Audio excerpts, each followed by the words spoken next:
ჩვენი ოჯახი დაბრუნდა პირდაპირ ეთერში, ყავს ძალიან ლამაზი და კარგი ოჯახი, რომელსაც წარდგენა მართლა არ ჭირდება, იმიტომ რომ ქვეყნის მთავარი პედიატრი, ასე შემიძლია ვთქვა, მას ყველა იცნობს და ყველა აქვს სურვილი, რომ ერთხელ მაინც მოხვდეს მის კაბინეტში. დღეს გავაცნოთ თქვენი არაჩვეულებრივი ოჯახი ჩვენს მაყურებლებს, მოკლედ თემურ მიქელაძე მაინც ვიტყვი თუ თქვი უკვე კიდე გავიმეორებ, მისი არაჩვეულებრივი მეუღლე გვანც არველაძე და ამ შემთხვევაში ორი ქალბატონია წარმოდგენილი სტუდიაში, იმიტომ რომ ერთი ძალიან მნიშვნელოვანი მისიით გასულია ქვეყნიდან. მოკლედ მივესალმოთ ალექსანდრა და ანასტასია მიქელაძეებს და მარიამს მოკითხვა სტუდიიდან. პირველ რიგში სად არის მარიამი, რომ უთხრათ მაყურებელს და მერე გადავიდეთ ოჯახის სხვაწევრებზე. მარიამი არის ჩეხეთში, პრაღაში წასული, დებატების საერთაშორისო კონკურსზე, რამდენიმე ბავშვი არჩიეს საქართველოდან და იქ წავიდა კონკურსში მონაწილეობის მისაღებად და ვიმედოვნებთ, რომ დარწმუნებული ვარ, რომ გამარჯვებით ჩამოაგდეთ. არაერთი გამარჯვება მოუპოვებიათ ბავშვებს აქაც ისურვებ წარმატებას და დიდი მადლობა რომ მობრძანთ. შენ რა გქვია? ალექსანდრა. შენ ხარ ყველაზე საყვარელი ადამიანი, ვინც გამიცნია. როგორ ხარ? კარგად. კარგად, გიყვარს ლაპარაკი? კი. მამიკო ხშირად გსინჯავს სახლში, ისეთი ექიმია, რომ ყველა სინჯავს სულ და შენც გსინჯავს ხოლმე? არა მარტო მამიკო და დედიკოც. ვიცი, მაგრამ ახლა მამიკოს გითხე. მითხარი, კარგი, სახლში ვინ უფრო მკაცრია შენს მიმართ? ოაი, არა. კაი, არა, დედას გახიდა, მაგრამ არა. მკაცრები ხანდახან ყველა უნდა ვიყოთ, იმიტომ რომ სხვანაირად ვერ ხდება. ესე იგი, თქვენ დიდი მადლობა პირველ რიგში აქ მოსვლისთვის. დარწმუნებული ვარ, რომ ერთი წამი თავისუფალი დრო არ გაქვთ, იმიტომ რომ სამი შვილი, ქმარი ოჯახი თქვენი საქმე ძალიან რთულია ამ ყველაფრის მენეჯმენტი. მოყევით ერთი ჩვეულებრივი დღე, როგორია თქვენს ოჯახში?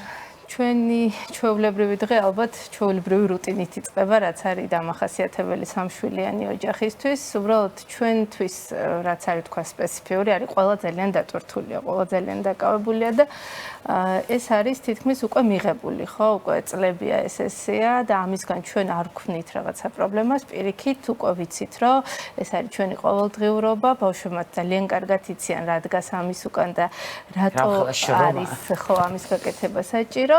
შესაბამისად, მიუხედავად იმისა, რომ ყველას აქვს თავისი საქმე, ყველა დატვირთულია, მთავარი რაც არის ის, რომ ყველა მიცის ყველას შესახებ ინფორმაცია, ვინ სად არის ყველა ჩართული და მიმაჩნია, რომ შესაძლოა იყო მთელი დღე გაატარო ერთად, მაგრამ არ იყოს ის ხარისხი, ვთქვათ, რაც შეიძლება იყოს იმ ხანმოკლე პერიოდში გადასცე ბავშვებს და მიიღო ბავშვებისგან.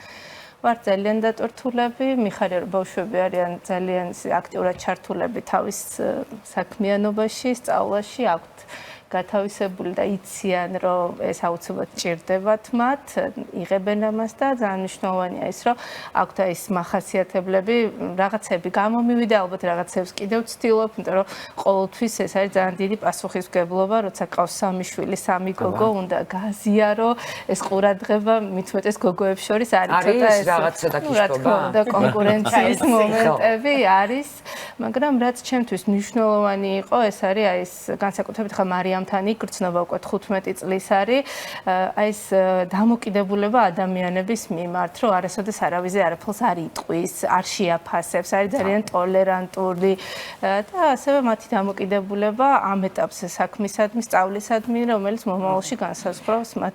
ისე რაც არ უნდა ეცადოთ, როგორც ამბობენ, ბავშვები ხატებით იზრდება და როცა ასეთ მშობლებს უყურებს დილიდან საღამომდე, სხვა გზა არ აქვს, რომ იყოს კარგი. ასე არ არის, თქვენც ასე არ ასწავლით თქვენს პაციენტის მშობლებს, თქვენ იყავით წესიერები და ისინიც გაიზრდებიან კარგად. კი, რა თქმა უნდა, ასე ვასწავლით, მაგრამ დილიდან საღამომდე ვერ უყურებენ ჩვენი შვილები მშობლებს, ხო? პირველი, როდესაც ერთადერთი ისე აქ ჩვევა ალექსანდრას, რომ მე უფრო ადრე გავდივარ, შედარებით 9 საათის შემდეგ გადის გვანცახო სახლიდან და ერთი ჩვევა აქ, რომ დილით როგორც კი გაიღვიძებს, გადმოხედავს ხოლმე ფანჯრიდან მანქანა დგას თუ არა. პირველი ჩვევა აქ, რომ იქნებ დედას მაინც შეხვდეს. რა საყვარელი ხარ. როგორც რაც შეეხება გასინჯვას ახლა ყველას გონია რომ მე არავის შულს არ ვაკრებ ყურადღებას, უფრო მეტ ყურადღება და პასუხისმგებლობა სხვისი შვილები ვიდრე შენი შვილები და გასინჯვას რაც შეეხება მე სამწუხაროდ ამის დროც არ მაქვს რომ მოვდივარ ძინავს ხო ან რაღაც ტელეფონით შეგვიძლია ჩავახველებინო რაღაც მივხვდა ეს არის მშრალი ხელა სველი ხელა დისტანციური აი ვინ დაიჯერებს თემო მიქელაძე თავის შვილს არა წაეწეროს და მოვიდნენ ერთადერთი ისაა რომ ღამე შემიძლია მოვისმინო დისტანციურად ისიც და ნუ ცხელება იქნება თუ რაღაცა მე ვიღაცა სწამალი გამოვაწერინო ის სწამალიც გავაგზავნო და ასე შემდეგ ანუ ლოჯისტიკას აგვარებ ლოჯისტიკას შორიდან ვაგვარებ და ყველას ვონია რომ რაღაცა ესე არ არის სამწუხაროდ ყველა პასუხისგებლობა უფრო მეტია სხვისი შვილების ვიდრე შენი ხო ამიტომ ჩვენი ესეთი დამთავარი პედიატრიაში ეს არის რომ ყველა ბავშვი არის ყველასნაირად ერთნაირი მიდგომა რა თქმა უნდა ეს ერთი რა დიფერენცირება ხო როგორც წესი არ ხდება და რა თქმა უნდა ბავშვებისთვის თავარი რაც არის რომ მაქსიმუმი ჩართულები იყვნენ თვითონ აი თითოეულ მათგანო იცის ერთმანეთის სად არიან ხო აი დაუშვათ დაურეკე ალექსანდრას ხო მეტყვის რომ მარიამი ეხა რაღაც ან სკოლაში ან სადღაც არის წასული და აი ესე ვცდილობთ რომ ეს რაღაც ჯაჭვები დებს ერთმანეთთან კონდეთ და მაქსიმალურად იმიტომ რომ ეხა მოგეხსენებათ ბავშვები ცალ-ცალკე ოთახებში არიან მე ეს ცოტა სხვა პრობლემაა კიდე ეს არის ეკრან დამოკიდებულების პრობლემაც მეტნაკლებად ვცდილობთ და ესენი არ არიან იმდენად დამოკიდებული როგორც მოგეხსენებათ ეს გაჯეტები არის ზოგადი პრობლემები იმუშავეთ ამაზე კი რა თქმა უნდა ნუ თუმცა ჩვენ ვაკონტროლოთ რომ მეტნაკლებად ისეთი ინფორმაცია მიიღონ ამ გაჯეტებიდან რომელიც მათთვის იქნება შემეცნებითი და არა სხვა დაუშვათ რაღაც ესეთი მავნე ინფორმაცია სკროლები ეგრეთ წოდებული სწრაფი რომელიც პრაქტიკულად ტვინს ფიტავს ხო და აქედან იქნება ზოგადი პრობლემა სეტინგები ანუ დაყენებული გაქვთ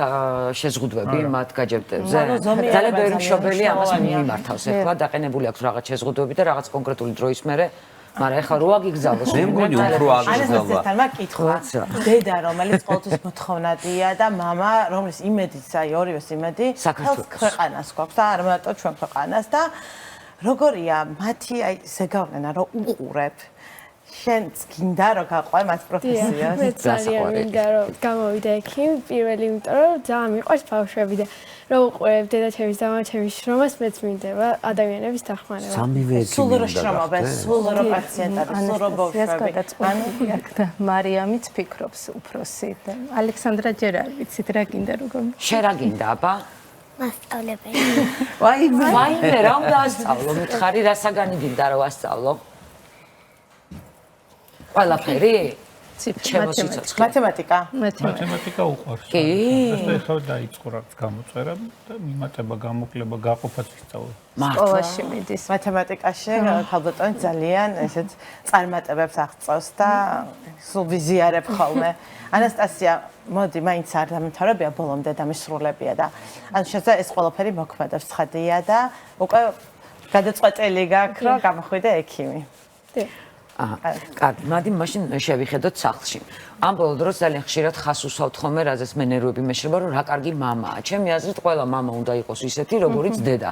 თანაბრად უნდა გქონდეს გადანაწილებული რაღაც მოვალეობები. მე მესმის, რომ დაკავებული ხართ ორივე, მაგრამ გაქვთ რაღაცა ისეთი საქმეები, რომელიც აი კონკრეტულად გაქვთ გადანაწილებული. ამას ვაკეთებ მე, ამას აკეთებ შენ. გაქვთ ესე რამე? არა, როგორც წესი ესეთი არა, უბრალოდ მე ერთადერთი საქმე რაც არის, რომ პროდუქტები მივიტანო სახლში და ვცდილობ, რომ ჯანსაღი პროდუქტები ავარჩიო, რაც შეგვიძლია, ხო? რა კავშირებიც მე მაქვს დაუშვათ, ყველი უნდა ჩამოვიდეს დაუშვათ სამეგრელოდან, ხორცი უნდა რაღაც ქართლის მუხრანში უნდა, აი ესეთი რაღაცები მაქვს რა.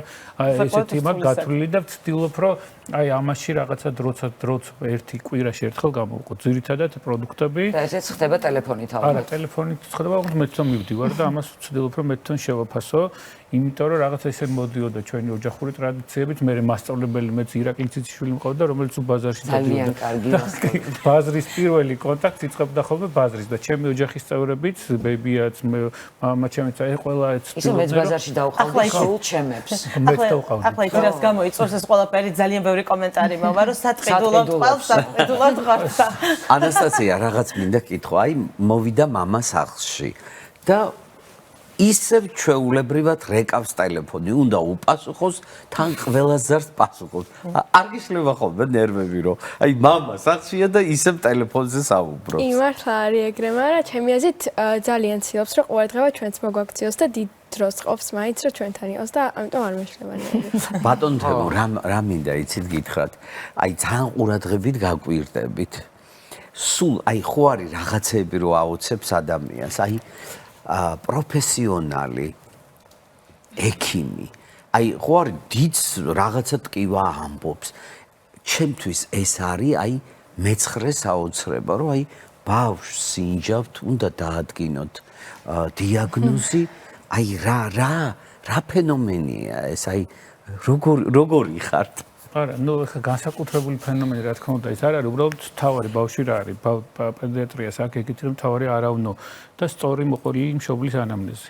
მაგას ყველაზე დიდი მნიშვნელობა აქვს, ზოგჯერ მშობელი ისე მოგიყვება ანამნეზს, რომ გასინჯვაც არ გჭირდება და მე უბრალოდ რაოდენობრივად ბევრი პაციენტი მომიწია მთელი ამ 27 წლის განმავლობაში და პრაქტიკულად შემოსულ პაციენტთან ეგრევე ხვდები რა დიაგნოზი აქვს, მაგას თავის ჰაბიტუსიდან გამომდინარე, როგორ არის მივარდნილია და ერთი სიამოვნებაა ჩემთვის, როდესაც ბავშვი მოგიტანს საჩუქარს, ამაზე დიდი სიამოვნება ექიმისთვის. თავის ნახატს ან თავის რაღაც ჩანახატს ან თავის ნაძერს და ეს რაღაც კაბინეტში მიკიდია. ძალიან მნიშვნელოვანია ეს მისი მხრიდან. და ეს არის ამაზე ბედნიერება ექიმისთვის და რაც გინდა მძიმე პაციენტი მოარჩინო, გასაგებია ეს შენთვის არის სიამოვნება, ამით იღებს სიამოვნებას და ნუ დღის განმავლობაში დაუშვათ რაღაც რაოდენობის პაციენტებიდან 1% მძიმეა და შენ ამაზე ხარ ორიენტირებული და იმით იღებს შენ პროფესიულ სიამოვნებას, რომ იმას გადაარჩენ და დაეხმარები სწორ გზას მიღწევ. და რამდენი ბედნიერი თვალები გინახავთ თქვენ მშობლის, ალბათ ამაზე დიდი მადლი არ არსებობს. სუდის შემთხვევებით სამწუხაროდ ვცდილობთ ამის რაღაც მეტნაკლებად შემსუბუქებას, ზოგ შემთხვევაში რაღაცას გადასამისამართებას, მაგრამ უმრავლეს შემთხვევაში ჩვენ ამაზე ვიმარჯვებთ და შესაბამისად იმაზე დიდი ბედნიერება, როდესაც ბავშვს მოაქვს შენთვის საჩუქარი, მშობელმა რაც გინდა მოგიტანოს, იმისგან მეტნაკლებად ეილი. სახელმწიფოსგან რაღაც ჯილდოს მეტნაკლებად ეილია, რაღაც ჯილდო არაფერი არ არის და ეს თვლი რომ რაღაცით დაიმსახურე და ღირსი ხარ დაუშვათ. ძალიან გულწრფელი და მართალია. ღირსი, მაგრამ აი ბავშვი როცა შემოგიტანს და თავის რაც ხელმოწერილს მე რაღაც იქ ჩანახატს ვახეტებინი ხოლმე ხელს ვუხატავ, ასაკს ვაწერ და რომელს მე უკან ვატან და ესეთი რაღაც დამოკიდებულება აქვს. ზოგს გონია რომ შეიძლება პაციენტი რაღაც არ საუბრობ, მე ხა ბევრი საუბარი არ შემეძლია პაციენტთან, იმიტომ რომ თუ ვიცი ეს დიაგნოზი, ვიცი, თუ არ ვიცი, ერთადერთი მათემატიკური აზროვნება მეც მქონდა და ეს მეხმარება ამ ლოგიკურ აზროვნებაში და ამას ვსწავლობდი ყველაზე კარგად და ინსტიტუტშიც ეს ჩავაბარე და საკმაოდ მაღალი კულომი და აი ეს მეხმარება ამაში. ვიცი, მე არასოდეს პაციენტს არ დავიხვალ ხელზე და თუ არ ვიცი უნდა გავუშვათ. მაგრამ ერთი კითხვა მაქვს, ერთი წამით ბავშვთან ეს კომუნიკაცია მაქვს, რომ იმისგან სითბოს ვიღებ, მე სითბოს ვაძლევ, რაც შემიძლია. სამედიცინო ეთიკა შეიცვალა დროსთან ერთად, ხო? ძალიან ბევრი რამე უკვე კანონით გამკაცრდა და თქვათ, დიაგნოზი უკვე უნდა იცოდეს პაციენტმა და ასე შემდეგ. შეიცვალა ასევე ურთიერთობა პაციენტებთან, ხო? უფრო თბილია და ექიმები უფრო ადამიანურები გახდნენ. ყველა ერთ ქვაბში არ მინდა მოუხარშო, თუმცა ის დისტანცია როგორც იყო ადრე, ისე აღარ არის. ვწდები თუ ასეა მართლა? დიახ, რა თქმა უნდა, ეს ესეა ძალიან მნიშვნელოვანი. ხა მე პირადად ბავშვთა ნევროლოგი ვარ და მე მეწევს შეხება ისეთ ბავშვებთან, რომელსაც ჭირდებათ ეს ხანგრძლივი კომუნიკაცია, ხანგრძლივი. ძალიან ხშირად არის, რომ თვითონ ბავშვი განსაკუთრებით აი თინეიჯერულ ასაკში ვაძლევ ხოლმე ჩემს სოციალურ ქსელს მონებ და მწერენ და ურთიერთობა გვაქვს, იმიტომ რომ ეს არ არის ერთჯერადი ურთიერთობა, რომ შემოდის, გასინჯავ, დიაგნოზს დაუსვამ, ან წამალს დაუნიშნავ. აქ უფრო ხანგრძლივი კომუნიკაცია არის საჭირო. ასევე ძალიან მნიშვნელოვანია ის, რომ ეს სითბო, რომელსაც გრძნობ მათგან, მშობლისგან, ეს მადლობა არის ყველაზე მნიშვნელოვანი ექიმისთვის, ხო, რომელსაც იღებ. რა თქმა უნდა, შეცვლილია ეს მდგომარეობა. მეც ჩემ ყურადღება, რასაც ვაქცევ, მართლა უფრო შეცვლილია. არა, ანასტასია? ეხლა დაუბრუნდები მკითხვას გიამდასა, რომ ბატონ თემურთან აი პირადი გამოცდილებით, როცა უბრალოდ სხვა რაღაცაზე მივიყვანეთ ბავშვი და ერთი შეხედვით ისეთი დიაგნოზი აღმოჩნდა და პირდაპირ გადაგვარჩინა და არ ვიცი, ზუსტად ამაშია თქვენი პროფესიონალიზმი და ის, რომ დღეს საქართველოში არ არსებობს და არა მარტო საქართველოში თემურ მიქელაძე და აი მთელი ღამე რო ტელეფონი არჩევდა თქვენი ყურადღება, ჩართულობა და მოიცვა ყველაფერმა და დღეს ბავშვი გადარჩენილია და ჯანმრთელია და უბრალოდ ერთი შეხედვით ისეთი დიაგნოზი მოიცნო, რომ ჩვენ წარმოდგენა არ გქონდა. მაგიტომ არის კარგი ექიმი. საბედნიეროდ მინდა აღვნიშნო, რომ ჩვენ პედიატრიულ და ზოგადად სამედიცინო სერვისები საქართველოში და ისეთი ექიმები ყავს, რომელიც აღმოსავლეთ ევროპის ბევრ ექიმს ჯობია. და ჩვენი სერვისები არის საკმაოდ კარგად განვითარებული და მადლობა კიდე ამას თითოეულ ჩვენ ექიმს, რამე თუ ყველა თითოეულმა მათგანმა, სწორედ ამ საზღვარგარებთან, ევროპასთან, ამერიკასთან კონტაქტებით, აი ამ ციფრული ტექნოლოგიებით და ეს ყველა თითოეულმა მათგანმა თავის ხელით შემოიტანა და აქ არანაირი არავის დახმარება არ ყოფილა და ყველას კიდე ერთხელ მადლობა მინდა გადაუხადო მას. აი მეც კონტაქტი ხა რაც შეეხება სოციალური მეც შემიძლია გაუზიარო, მაგრამ დღეში 300 ძალიან ბევრი. აი ვაიბერში და WhatsApp-ში 300 მესიჯი. ამიტომ არცეც აღარ ვკითხულობ. 300 მესიჯი რო წაიკითხო, პაციენტს ვერ გასინჯა. ვეღარ გასინჯა. მე სითბოს რასაც შემიძლია ბავშვთან გამოხატავ. შეიძლება მშობელი ვერ გრძნობდეს ამას, იმიტომ რომ ამის დრო არ მაქვს სამწუხაროდ, იმიტომ რომ იქ მეორე პაციენტი გელოდება, მძიმე პაციენტია. ეხა ჩვენ პედიატრიაში ეგეთი ტერმინებია, ხო? ბრონხიტი და პნევმონია რჩება თავისით. თავარი არავნო. და ზედმეტი პრეპარატი არ დაუნიშნო, პოლიპრაგმაზია, პოლიფარმაცია არ მიიღო. მარტივი საბინიოროდ ბავშვი არის სიცოცხლისთვის. თავარი ამას ზედმეტად არ ჩაერიო და მინიმალური თერაპიული სასწავლებები გამოიყენო და არა ისე რომ 50 ჩამოწერო და უნდა დაიბარო თუ არის მძიმე, ესეთი დაახლოებით 100 პაციენტიდან არის ხოლმე 10, რომელსაც განმეორებით ვიზიტზე ვიბარებ და დაახლოებით დანარჩენი საბედნიეროდ უბრალოდ ეხა უფრო გამარტივებულია ურთიერთობა. მაშინ იყო ერთი ტელეფონი. ძალიან რთული იყო მაშინ. იმ ერთ ტელეფონზე წარმოიდგინეთ სახლის სანამ იმას რო აკრეფავდი დრო ხო ჭირდებოდა. სანამ გავიდოდა ზარი. ეხა ეს უფრო მოგვარებულია. ამიტომ ერთი ექიმი და ხუთი ექიმი რო იყო მე ამიტომ ეჩვენება უფრო გაადამიანებული ურთიერთობა. აი ფიზიკურად არ არის დრო 24 საათია.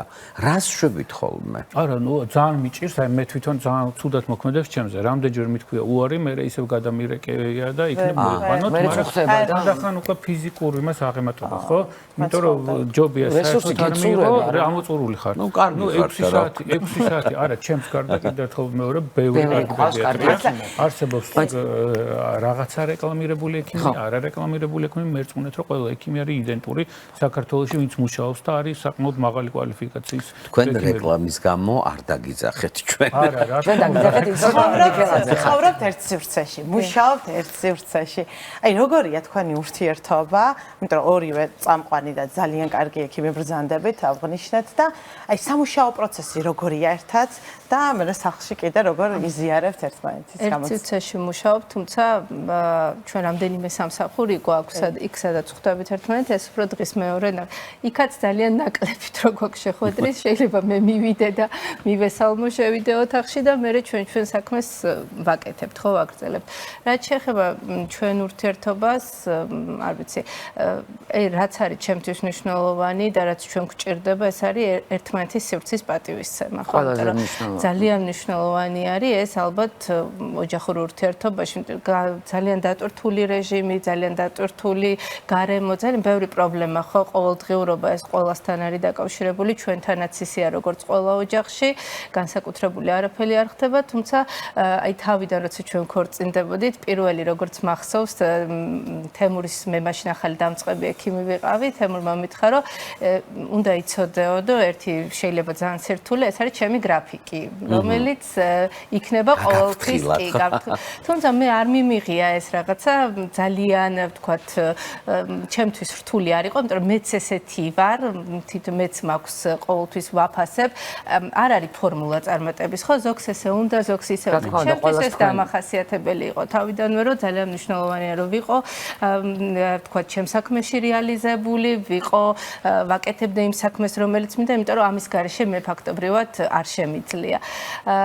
ეს ყველაფერი კიდევ ერთხელ ვიტყვი, არ ქმნის ჩვენ ოჯახში პრობლემას, რომ ყველა არის ძალიან დატვირთული, იმიტომ რომ ეს ურთიერთობა უნდა იყოს იმ მოკლე პერიოდში ჯანსაღი, ოჯახი ძალიან შეკრულია ერთმანეთთან, ძალიან ისე ერთმანეთის დახმარება იციან, ბავშვებმა, მაგალითად ანასტასია არის ისეთი, რომ ძალიან მოყვება შენ რიტმს, შენ რეჟიმს, განსაკუთრებით კომფორტული ადამიანია. კომფორტული, ხო, აი ვერ გაიგებ, არ შეგაწუხებს. მარიამი ძალიან ძლიერია პიროვნულად, ეხა ამას წინათ რაღაცა ტრამვაი იყო, პატარა ანასტასიას მოვიდა ტრამვა და ჩვენ ისე დავიბენით მე და თემური, საერთოდ აღარ გვახსოვდა, რა უნდა გაგვეკეთებინა, ან როგორ უნდა მოგვიარა ბავშვისთვის, იმ მომენტში აბსოლუტურად არც ექიმი ხარ, უკვე ხდები ჩვეულებრივი დედა და მამა, ხო, აი საერთოდ მარიამმა გამოგვაფხიზლა, როგორ იქმედებები უნდა გაგვეხორციელებინა, რომ ბავშვი რაღაცნაირად, რაც შეეხება ალექსანდრას, ალექსანდრა არის აი ყველასთვის სითბო და სიყვარული, ყველა ძალიან შეკრა. მთელი ოჯახი ძალიან შეკრა, ხანდახან არის ხოლმე რაღაცა ერთმანეთზე წენაც გაბრაზებას და ეს ცდილობს, რომ ყველაფერი გაანეიტრალოს, ყველაფერი დაავადოს. და ზოგადად აი ვიტყვი ხა გადაცემაც ესეთია ჩვენი ოჯახი, ხო? აი ბავშვი რომ შემოდის და რომ ხედავ და დიაგნოზს ვამ, ან სანამ დიაგნოზს უკვე ვიცი რა დგას მის უკან, ხო? დედა, მამა, დიაგნოზთანაც კი კავშირშია ეს ოჯახური, ვთქვათ, გარემო და დამოკიდებული. ფსიქოსომატიკაზე ვლაპარაკობდით გადაცემის პირველ ნაწილში, ეს აისახება ბავშვზე? აისახება ოჯახის ენერგეტიკა, ვთქვათ. ოჯახის პირველი სოციალური გარემო, ხო? ფსიქოსოციალური გარემო ეს არის ოჯახი, ხო? რა თქმა უნდა, აქვს გენეტიკურ ფაქტორებს მნიშვნელობა და აქვს, ვთქვათ, გარემო, სადაც იზრდება ბავშვი. გასაგებია, რომ შეიძლება ეხა აუტისტური სპექტრი არ გამოიწვიოს აი გაჯეტმა, მაგრამ მეტყველებას გიფერხებს, ხო? ამიტომ არის ძალიან მნიშვნელოვანი ეს ყველაფერი და პირველი ყველა უნდა გაითვალისწინოს, რომ ანუ მე მაქვს ძალიან კარგად მაქვს ეს გათავისებული, რომ ის წარმატება რაც არის, სადღაც არის ჩემი როლიც და ის წარუმატებლობა რაც შეიძლება იყოს, იქაც მე ვგრძნობ ძალიან დიდ პასუხისგებლობას, ხო? იმიტომ რომ ოჯახი, დედა და მამა არის ყველაზე მნიშვნელოვანი ბავშვის. თუმცა შალვა ამონაშვილი ამბობს და მე ხმათ მწამს მისი სიტყვების, რომ არასდროს არ უნდა დაიდანაშალო თავი, როცა შენ არ ხარ შენ შვილთან, მისი აღმზრდელი არის ის გარემო, რა სადაც იმყოფება. ანუ თქვენ რო არ ხართ, თქვენ ბავშვებს ხან სკოლის მასწავლებლები, მეგობრები და ზოგადად სოციუმი ზრდის და დედა და მამა არის ძალიან მნიშვნელოვანი და უდიდესი როლი აქვს მშობელს. ანასტასია, უბრალოდ უკვე ჩემი გამოცდილებით, არა როგორც პროფესიული, არამედ ჩემ შვილებთან დამოკიდებულებით ვიცი ყველგან ვიცი რა როგორ იყო და რა არის. ანასტასიას ვკითხოთ ახლა, ისეთ ასაკში ხარ, ჯანკ ფუდიც უნდა გიყვარდეს ყველა წესით. მამას დაყიდი მუხრანში ხორცი დიდად არ უნდა გსიამოვნებდეს და ხანდახან ყველიც არ უნდა გინდოდეს. როგორ ახერხებ აი შენს ასაკობრივ მოთხოვნილებებს შეუხამო მამის და დედის მიერ შემოთავაზებული ცხოვრების წესი? თუ არ არიან ეგეთები? არ არიან. აუ რა თქმა უნდა. მე ჭამი ხორცაც და ყველას და ყველაფერს ჭამი. ეგრე არ მიზღუდავენ კვებას და არაფერში არ გზღუდავენ, როგორც მივხვდი, არც გაჯეტებზე გაყენებული ვთქვათ შეზღუდვა. ზომიერად, ანუ საჭიროა. ხო, რა თქმა უნდა, ზომიერად უბრალოდ ჩვენ ვიცით, რომ იქიდან იღებს შემეცნებით ინფორმაციას და არა იმავნე ინფორმაციას, რომელსაც სამწუხაროდ ზოგიერთი ბავშვი სავალალო შედეგებითაც კი მიიყვანა, ხო? ამიტომ ეს მეტნაკლებად კონტროლდება, რა თქმა უნდა, შეზღუდვით მარტივია შეზღუდვა, მაგრამ ბავშვები ყველაფერს ეძებენ იმისე, იმ შეზღუდვასაც უძებნიან და უფრო მეტ დროს კარგავენ და უფრო მავნე საიტებზე შედიან, აქედან გამომდინარე. ამიტომ შეზღუდვით, აკრძალვით, იგივე თქვენ ბატონ შალვა ახსენეთ, ხო? რა თქმა უნდა, თავარი ოჯახი და მასწავლებელი. ეს ორი თუ არ განვითარდა ჩვენი ქართული ტრადიციაც ამაზე იყო დაფუძნებული, მასწავლებელი ყველაფერს აკეთებს იმისთვის, რომ ეს ბავშვებს მეტნაკლებად სწორი ინფორმაცია მოაძლიეროს, ყველაფერი გააკეთოს მასში განვითარებისთვის, ჩამოყალიბებისთვის, აღზრდისთვის, განათლებისთვის და ოჯახის და მასწავლებლის თანხმედრა თუ არ იქნება სწორად, შესაბამისად ჩვენ მომავალ თაობას დავკარგავთ. და ამიტომ თავარია სწორედ აი ეს ორი ინსტიტუტის დროული ჩართვა. მაგრამ მე მგონია ეს ინდივიდუალურად ყველგან ვისაც სურვილი აქვს ამ ტრადიციას ყველა რაღაცნაირად ეჭიდება და მოაქვს. ზაფხულია ზღვაზე გავდივართ და რა საშიშროებები აქვს ბავშვებს ენტეროვირუსები ალბათ როგორც ყოველთვის იქნება აქტუალური, ხო? კი, ოღონდ ნაწლავთა ვირუსული ინფექცია. ენტეროვირუსი არის აბსოლუტურად სხვა ჯგუფი დაავადებებისა, ეხა არის გავრცელება კოქსაკის ვირუსი გამონაყრით მიმდინარე ენტეროვირუსი. იმ ენტეროვირუსს შეიძლება საერთოდ არ ახდეს ნაწლავთა გახშირებული მოქმედება და ღებინება და ასე შემდეგ. ენტეროვირუსი არის აბსოლუტურად სხვა, მაღალი ცხელება, გამონაყარი და ეს არის ნაწლავთა ვირუსული და ნაწლავთა ბაქტერიული ინფექცია. ამიტომ, როდესაც ჩვენ გავდივართ ნებისმიერ კურორტზე, იქნება სოფელი, ზღვა, მთა, ყოველთვის უნდა დავიცვათ ელემენტარული ჰიგიენური ნორმები და ბოლო პერიოდში სულ შემოვიდა რაღაც ეს კურორტი, ასე შემდეგ, მაინც და მეც ეს კურორტი ესე მარტივი არ არის საყვარელი. მე ყველას უჭირს, ხო, ეს სოციალური პრობლემებია, შესაბამისად დიდი რაოდენობის თანხებია ამას. ამიტომ ის თანხის ნახევარი ყველას აქვს მეტნაკლებად სოფელი, ის რეკრეაციულ სივრცეში შეუძლია გაის იმ თანხის ნახევრით შეგვიძლია ეს სოფლები მოვაწყოთ და სწორედ ის ტრადიციები, აი სწორედ მცენარეებთან ურთიერთობა, ცხოველებთან ურთიერთობა, ფრინველებთან ურთიერთობა ხსნის აი ამ ეგრეთ წოდებულ ფსიქოემოციურ დაძაბულობას და შესაბამისად ბავშვი სწავლისთვის გაჯანსაღებული დაბრუნდება სექტორში. ბავშვებთან მაქვს ერთი კითხვა. ტრადიციები, ის რაც ოჯახს გაქვს ტრადიცია, აი რომელს გაიხსენებთ და რომელი ტრადიცია გიყვართ? ახალწლო ტრადიციებს. ალბათ ახალწლო, რომელიც ყველაზე შენ რა გიყვარს ყველაზე მეტად? რას რო აკეთებთ? ჩემო სიცოცხლე. ერთად მიდიხართ სამოგზაუროთ ხშირად. ხო, სულ ერთად ვიყავით, დადიხართ თელი ოჯახი. ხო ასეა. ვაიმე. გიხარო და რომ მოდიოდი ჩვენთან. აი, ეხლა შენ თავს რო ნახავ. ხო, მაგრამ აი ფიქრობდი აქ რომ მოხვიდოდი, რა სიტყოდი? რა ქონდა სათქვა მითხარი, რისი თქვა გინდოდა? ჩემი დედიკო და მამიკო რო კარგად არიან და სულ საჩუქრებს მომიტან. აი ჩემო სიცოცხლე. გიყვარს საჩუქრები? ყველაზე მეტად რა გიხარია? აი რა საჩუქარი გაგიხარდა ბოლო დროს ყველაზე მეტად? სკოლის ნივთები. ერთი სული გაგროდის ისა. საყვარელი ხარ. მოკლედ, ქალბატონო გვანცა, მე მაინც ფიქრობ, აი როცა ოჯახი ესეთი მყარია იქ, ქალის როლი ძალიან დიდია და განსაკუთრებული მადლობა თქვენ. მადლობა. და დგას წარმატებული კაცის უკან ქალი? აუცილებლად. რეკლამის დრო ჩვენზე. აბა როგორ. ძალიან დიდი მადლობა, რომ ეს დაკავებულები ხართ ორივე და მოიცალეთ ჩვენთან სტუმრობისთვის და წარმატებას გისურვებთ. ჩვენს ეთერში ახლა რეკლამის დროა და ძალიან მალე დაგიბრუნდებით. დიდი მადლობა.